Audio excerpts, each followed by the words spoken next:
ശശി തരൂറും കോൺഗ്രസ് നേതാക്കളായ സോണിയാഗാന്ധിയും അതുപോലെ രാഹുൽ ഗാന്ധിയും ഒക്കെ ചർച്ച നടത്തി.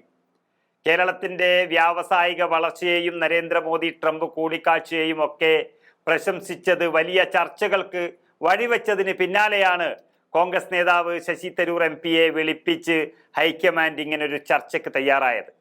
ഇതിന്റെ അടിസ്ഥാനത്തിൽ തരൂർ കോൺഗ്രസ് നേതാവ് സോണിയാഗാന്ധിയുടെ വസതിയിൽ എത്തിയാണ് ചർച്ച നടത്തിയത്. ഈ ചർച്ചയെക്കുറിച്ച് കേരളത്തിൽ വലിയ ചർച്ച മറ്റൊരു തരത്തിൽ നടക്കുന്നുണ്ട്. അതായത് തരൂറുമായി സോണിയാഗാന്ധിയും രാഹുൽ ഗാന്ധിയും ചർച്ച നടത്തിയത് അദ്ദേഹത്തെ പേടിപ്പിച്ചിരുത്താനാണ് എന്നൊക്കെയാണ് കേരളത്തിലെ ഒരു ചർച്ച നടക്കുന്നത്. AICC ജനറൽ സെക്രട്ടറി KC വേണുഗോപാലും ഈ ചർച്ചയിൽ പങ്കെടുത്തതാണ്. പ്രശ്നങ്ങൾ സങ്കീർണമാക്കണ്ട എന്ന ഒറ്റ നിലപാടാണ് ഹൈക്കമാൻഡ് എടുത്തിരിക്കുന്നത് എന്നാണ് പുറത്തു വരുന്ന വിവരം. നമുക്കറിയാം, ശശി തരൂരിനെതിരെ വലിയ വിമർശനവുമായി UDF കൺവീനർ MM ഹസൻ രംഗത്ത് വന്നു. അതുപോലെ ബാക്കിയുള്ള നേതാക്കൾ എല്ലാവരും തന്നെ രംഗത്ത് വന്നു. വർക്കിംഗ് കമ്മിറ്റിയിൽ നിന്ന് മാറി നിന്നിട്ട് വേണം ശശി തരൂർ ഇത്തരത്തിലുള്ള അഭിപ്രായങ്ങൾ പറയാനെന്നായിരുന്നു ഹസൻ പറഞ്ഞത്. ഇതിനും തരൂർ കൃത്യമായ മറുപടി നൽകി. അത് പറയേണ്ട ആളുകൾ പറയട്ടെ, അപ്പോൾ ആലോചിക്കാം എന്നാണ് ഹസനോട് ശശി തരൂർ പറഞ്ഞിരിക്കുന്നത്. തരൂർ നൽകിയ ഇത്തരത്തിലുള്ള മറുപടികളെല്ലാം നേതാക്കന്മാരെ കേരളത്തിൽ ചൊടിപ്പിച്ചിട്ടുണ്ട്. വിഷയത്തിൽ ആദ്യം കാര്യമായി പ്രതികരിക്കാൻ തയ്യാറാകാത്ത KPCC അധ്യക്ഷൻ സുധാകരൻ പിന്നീട് ശശി തരൂരിനെ ഫോണിൽ വിളിച്ച് ഞാൻ ശാസിച്ചു എന്നൊക്കെ പറയുന്നത് നമ്മൾ കേട്ടു. വിഷയം കേരള രാഷ്ട്രീയത്തിൽ വലിയ ചർച്ചകൾക്ക് വഴിവെക്കുകയും വരാനിരിക്കുന്ന നിയമസഭാ തെരഞ്ഞെടുപ്പിൽ വരെ ഇത് പ്രതിഫലിക്കാം എന്ന കണക്കുകൂട്ടലിൽ കൂടിയാണ് ലേഖന വിവാദം സംസ്ഥാന നേതൃത്വം ഹൈക്കമാൻഡിന്റെ ശ്രദ്ധയിൽപ്പെടുത്തിയത്. അതുകൊണ്ടാണ് ഇപ്പോൾ ഹൈക്കമാൻഡ് തരൂറിനെ വിളിച്ച് ചർച്ച നടത്തിയത്. അതുകൊണ്ട് ഒരു കാര്യം വളരെ വ്യക്തമാണ്, ശശി തരൂറിനെ ഒരു ചുക്കും ചെയ്യാനോ നടപടിയെടുക്കാനോ ഹൈക്കമാൻഡ് ശ്രമിക്കില്ല, ഹൈക്കമാൻഡിനാകില്ല. കാരണം അതുപോലൊരു ജനകീയ നേതാവ് കേരളത്തിലെ കോൺഗ്രസിൽ ഇന്നില്ല എന്നുള്ളതാണ് വാസ്തവം. VD സതീശൻ എന്ന പ്രതിപക്ഷ നേതാവ് ഈ പാർട്ടിയെ നയിക്കാനും നന്നാക്കാനും വളരെയധികം നോക്കുന്നുണ്ടെങ്കിലും അതിനും ആരും സമ്മതിക്കുന്നില്ല. അദ്ദേഹമാണ് ശശി തരൂരിനോടൊപ്പം നിൽക്കുന്ന മറ്റൊരു നേതാവ് പാർട്ടിക്ക് ഗുണകരമായ രീതിയിൽ എന്ന് പറയേണ്ടി വരും. ശശി തരൂർ BJP-യിലേക്ക് എങ്ങാനും പോയാൽ തീരും കോൺഗ്രസ് പാർട്ടിയുടെ കേരളത്തിലെ പ്രതീക്ഷ എന്നുള്ളത് ഹൈക്കമാൻഡിന് തന്നെ നന്നായി അറിയാം.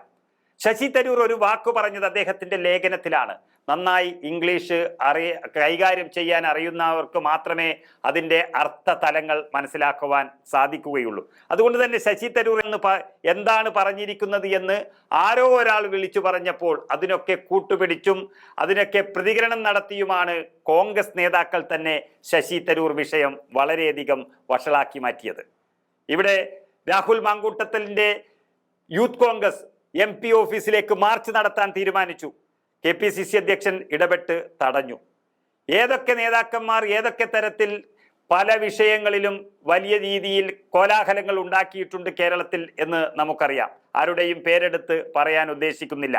പക്ഷെ ആ നേതാക്കളുടെയും വാക്കുകളൊന്നും തൂങ്ങി കടിച്ചു നിൽക്കാതെ ശശി തരൂരിന്റെ വാക്കുകൾക്ക് മാത്രം പിന്നാലെ നടക്കുന്നവരുടെ ഒറ്റ അജണ്ട എന്ന് പറയുന്നത് ശശി തരൂർ CPM-നും BJP-ക്കും എതിരാളിയാകുന്നത് പോലെ തന്നെ ഒരുപക്ഷെ അതിനേക്കാളും വലിയ രീതിയിൽ എതിരാളികളാകുന്നത് കേരളത്തിലെ മുഖ്യമന്ത്രി സ്ഥാനവും അതുപോലെ തന്നെ വലിയ സ്ഥാനങ്ങളും മോഹിച്ചും പ്രതീക്ഷിച്ചും നിൽക്കുന്ന നേതാക്കന്മാർക്ക് തന്നെ എന്നുള്ളത് കൊണ്ടാണ് ശശി തരൂരിനെ അടിച്ചൊതുക്കാൻ അവസരം കിട്ടുമ്പോൾ കേരളത്തിലെ നേതാക്കൾ പതിയിരുന്ന് ആക്രമിക്കുന്നത്. അതുകൊണ്ട് തന്നെയാണ് ഇതിലെ അപകടം മനസ്സിലാക്കി ഇപ്പോൾ ഹൈക്കമാൻഡ് തന്നെ നേരിട്ട് വിളിപ്പിച്ചിരിക്കുന്നത്. ശശി തരൂരിനെ വെച്ച് മുഖ്യമന്ത്രി സ്ഥാനാർത്ഥി എന്നുള്ള നിലയിൽ BJP മത്സരിച്ചാൽ തന്നെ BJP-ക്ക് വലിയ പ്രതീക്ഷയും വലിയ മുന്നേറ്റവും കേരളത്തിൽ ഉണ്ടാക്കാൻ കഴിയും. ഒരുപക്ഷെ കേരളത്തിന്റെ മുഖ്യമന്ത്രിയാകാനൊന്നും BJP-യിൽ അദ്ദേഹത്തിന് കഴിയില്ലെങ്കിലും കേന്ദ്രത്തിലെ വിദേശകാര്യ ക്യാബിനറ്റ് മന്ത്രി പോലെയുള്ള പ്രധാന മന്ത്രിസ്ഥാനം നൽകി BJP അദ്ദേഹത്തെ സംരക്ഷിക്കുമെന്നുള്ള വാക്കുകൾ നരേന്ദ്രമോദിയും അമിത്ഷായും നൽകിയാൽ തന്നെ കേരളത്തിലെ കോൺഗ്രസിന്റെ പ്രതീക്ഷകൾ തന്നെ ചിലപ്പോൾ അസ്തമിച്ചേക്കാം. അങ്ങനെ ശശി തരൂരിനെ വെച്ച് കളിക്കാൻ കോൺഗ്രസ് തയ്യാറാകില്ല എന്നുള്ളത് കൊണ്ട് തന്നെയാണ് കേരളത്തിലെ ഒരു MP-യെ കേരളത്തിൽ വെച്ച് ചർച്ച ചെയ്ത് തീർക്കുന്നതിന് പകരം അടിയന്തരമായി അതിൻ്റെ ഏറ്റവും വലിയ ഭവിഷ്യത്ത് അറിഞ്ഞുകൊണ്ട് തന്നെയാണ് രാഹുൽ ഗാന്ധിയും സോണിയാഗാന്ധിയും ഒറ്റ സ്വരത്തിൽ ശശി തരൂരിനെ വിളിപ്പിച്ചതും ഒന്നടങ്ങാൻ അപേക്ഷിച്ചിരിക്കുന്നതും എന്ന് പറയേണ്ടി വരും.